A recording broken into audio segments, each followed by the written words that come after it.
Hi, and welcome to this fourth seminar in the Security and Cryptography module. This week we will discuss another class of security protocols known as key agreement protocols. We will particularly look at two types of key agreement protocols. The first one is known as Diffie-Hellman key agreement, and the second one is known as elliptic curve cryptography, or ECC. Okay, first of all, just a quick slide to basically outline what a key agreement protocol is. Key agreement protocols are not authentication protocols, okay, even though last time, as we saw, that some authentication protocols end up with Alice and Bob sharing a session key or some kind of a common key. However, in general, a key agreement protocol is not obliged to establish that authentication property. It can be part these computations, Diffie-Hellman and ECC, can be part of an authentication protocol, but strictly speaking, they can also be standalone communications and therefore can be seen themselves as full protocols. So basically the class of protocols that we call key agreement protocols. So the idea is that, as the name suggests, that the two parties involved will end up sharing a cryptographic key, despite the fact that they will have absolutely no other guarantees besides that. The key that is shared at the end of the communication is a symmetric key. Okay, so it is a symmetric key, even though there may be asymmetric cryptography involved in some instances, as we will see in the case of ECC protocols. So this is diagrammatically the setup. You have Alice and Bob again, and in this case they both have just one purpose, which is essentially to end up sharing a key with the other party. So they engage in this exchange of messages, and that could involve some local mathematical calculations as well. And at the end of the day, once the protocol has ended, they will end up both owning or having access to the same symmetric key. Okay, so it's a way for us to distribute keys, okay, or distribute symmetric keys. Okay, so so far we had always assumed that Alice and Bob have a key called KAB, or Alice and the server they have a key called KAS, and so on, but we never actually discussed how those symmetric keys were established in the first hand. And this is the purpose of this class of protocols that we call key agreement protocols. Okay, so moving on, we start first with the perhaps the most common key agreement protocol known as Diffie-Hellman. You will probably have heard of Diffie-Hellman. It's sort of a set of calculations, simple mathematical calculations, using certain prime numbers and secret numbers that Alice and Bob have, and no one else has access to the secret numbers, and that allows them to essentially end up establishing a particular key that they only know about. So the Diffie-Hellman calculation or protocol starts with the following. You have, first of all, two prime numbers, P and G. Okay, so P is some large prime number, perhaps 512 bits or more. G is also a prime number, generally called a base generator. Okay, so we won't delve much into the properties of these numbers because we're not interested in the actual calculation. You can divert a little bit offline and read some literature. There's plenty of literature, plenty of books that describe Diffie-Hellman and describe the mathematics underlying Diffie-Hellman, but for our purpose here, we're not interested in that. We're just interested in exactly the main steps that take place and how they essentially lead to this establishment of a symmetric key. Okay, so you have these two prime numbers, and they have the property that they're not secret. Okay, so these two numbers P and G are not secret. So in other words, you can pick them up from some kind of public directory which everyone has access to. Okay, so Alice and Bob agree on picking up these two numbers P and G, and then they move on. Okay, so the next step, Alice chooses internally to herself a secret number that she calls A, okay, or small a. Okay, so this is some kind of a large random number. Okay, so similarly at the same time, Bob also internally and secretly to himself chooses a large random number that he calls small b, or that we call small b. Now, the next step is that Alice will perform the following computation. She will take the base generator number G and she will raise it to the power of the secret number that she has chosen, or small a, and do that modulo p, which will give her a new number called x. Exactly the same thing Bob does the same calculation, except that he uses his own secret number small b to calculate the following number. So he raises G to the power of the secret number b, or small b, modulo p, and that gives him a new number that we call y. Of course, x is different from y because of this power here in both cases. So in the first case, we're raising to the power of a.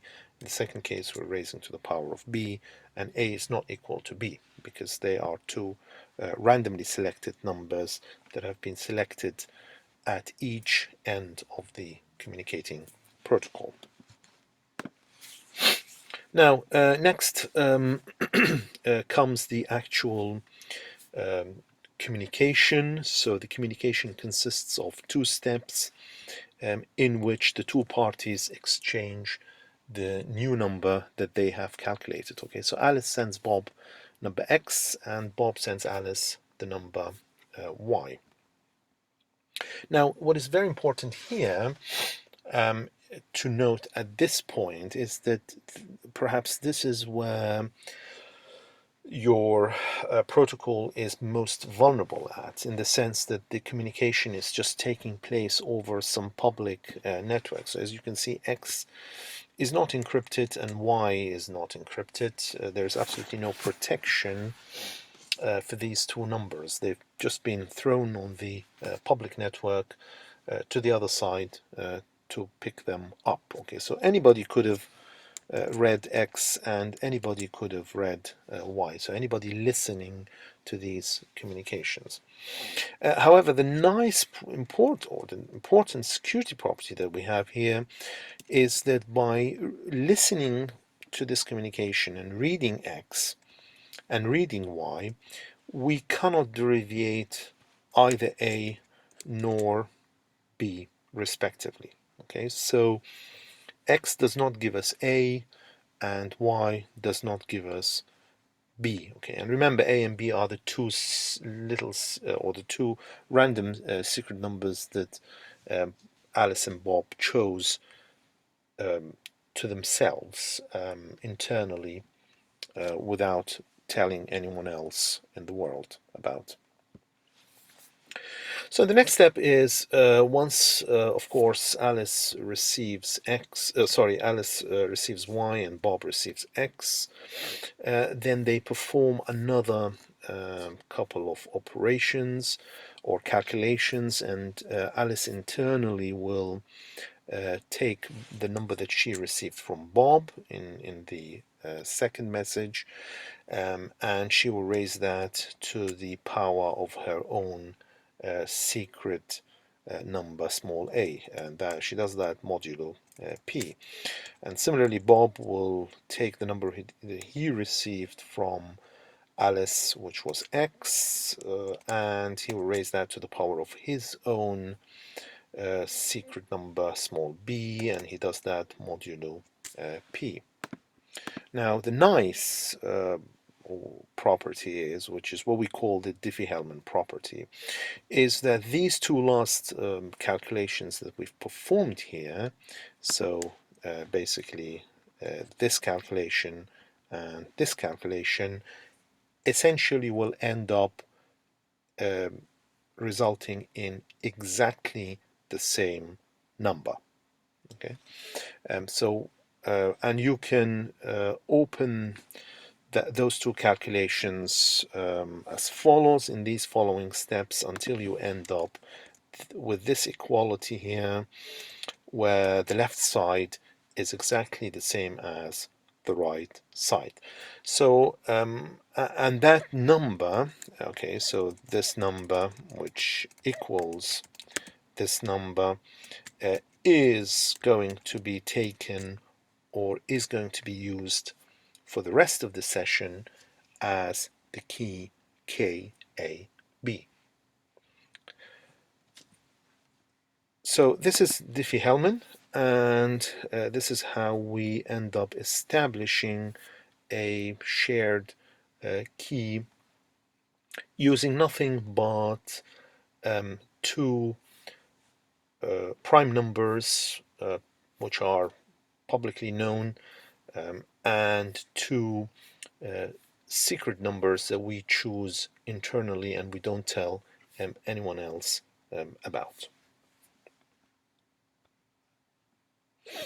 Now we move on to the next type of what we call key agreement protocols, and this is elliptic curve cryptography. Again, ECC or elliptic curve cryptography has a lot of complicated mathematics underlying it, but we don't delve into that. And again, you can pick up any good book on cryptography that will explain to you the mathematics underlying ECC calculations.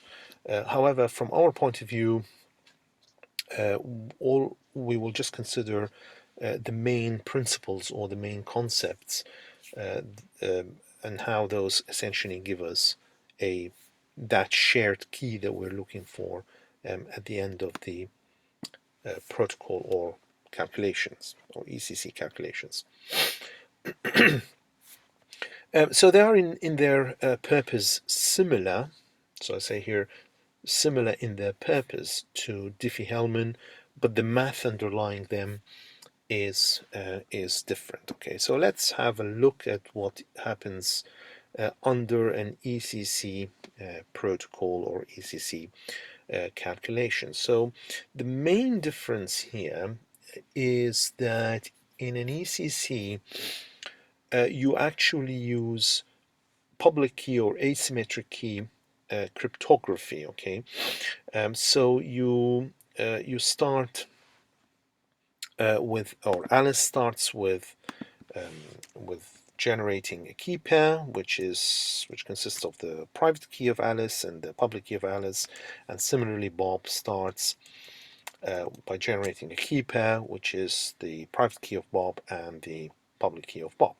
Now, unlike asymmetric key cryptography, where this key pair is actually generated from a third random or a third prime number, which we didn't discuss so far, but one which we referred to in the past as the seed. In this case, this is not what happens here. Okay, so in this case, the key pair or the public key is actually generated from the private key. Okay, so what happens here is that basically either side first of all starts by generating the private key. Okay, so this is the for example, some kind of large random number, and from that private key the public key is derived. Okay, so the derivation of the public key from the private key happens in this formula here, or equation, where the private key is multiplied by a number called large P modulo your prime number P. So the small p here is the same as the small p as in the case of Diffie-Hellman.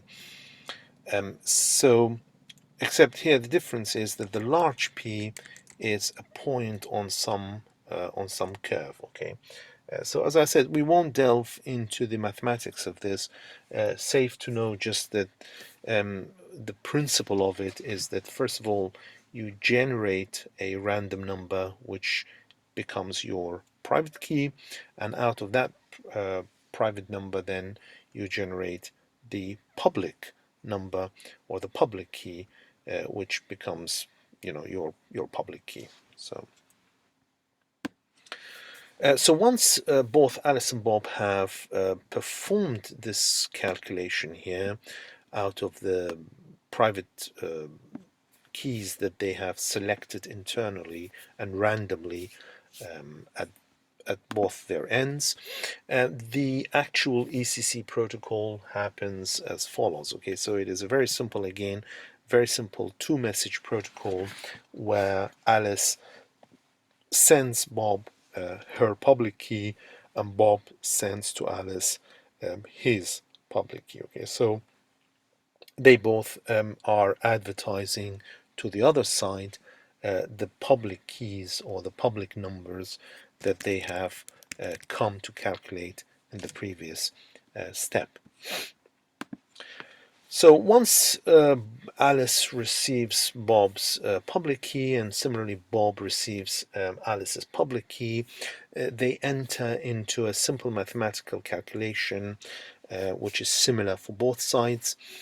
So if we look at Alice, for example, when she receives Bob's public key, she will just simply take that public key and multiply it by the random secret number that she has selected for herself, which was essentially her private key. Okay, so she takes her private key and she multiplies that by the public key that she received from Bob, and she does that modulo small p. And the same thing, Bob, when he receives Alice's public key, he takes that and multiplies that number by the private key he has, and he does that modulo small p. Now if you continue and you open the calculations, so you replace with the value of Alice's public key and the value of Bob's public key here from the what existed in the previous step, you end up with this number. Okay, so from Alice's perspective, or at Alice's side, she will end up with this number, and from Bob's perspective, at Bob's side, he will end up with this number. And of course, this number here is exactly the same as this number here, and therefore the two sides will have ended up agreeing on the exact same number. Okay, and this exact same number is then going to be used as the session key KAB. So that was elliptic key cryptography. Thank you for listening and see you next time. Goodbye.